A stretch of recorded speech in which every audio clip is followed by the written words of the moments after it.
এখনত 50,000 হ'ব বনাই দিব এখনত যদি এখনত 50,000 কে হয় কিমান কৰিলে আউটিনে তাইতলা আউটিনে যোৰহাট জিলা সমিতিৰ কাৰণে 50,000 টকা বাকি 50-50 বেলেগলৈহে ডিষ্ট্ৰিবিউট হ'ব 50 নহয় 30 চেন্ট্ৰেল পৰা যিটো আহিছে প্ৰপ'জেল হেল্ল' প্ৰপ'জেলৰ 50 হয় ইউনিয়ন আমি কেনেকৈ মেইন কৰিব পাব্লিক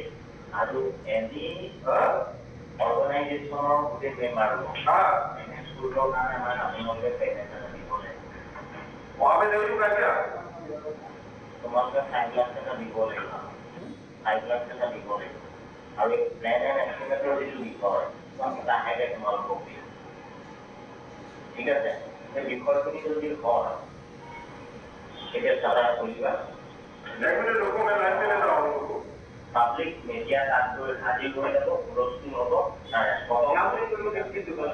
আৰু এনি অৰ্গেনাইজেশ্যনৰ গোটেই মেম্বাৰ হ'ব এনে স্কুলৰ কাৰণে আমাৰ আপোনালোকে পেমেণ্ট এটা দিব লাগিব তোমালোকে 5 লাখ টকা দিব লাগিব 5 লাখ টকা দিব লাগিব আৰু প্লেন এণ্ড এষ্টিমেটৰ যিটো বিষয় লাহেকৈ তোমালোকক দিম ঠিক আছে সেই বিষয়খিনি যদি হয় এতিয়া চাৰা কৰিবা পাব্লিক মিডিয়া এখনত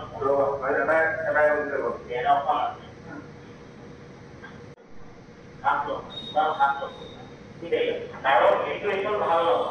কেৱল মাত্ৰ আমাৰ ৰেছপন্সিবিলিটিৰ ওপৰত চিটুৱেশ্যনটো ডাক হৈ আছে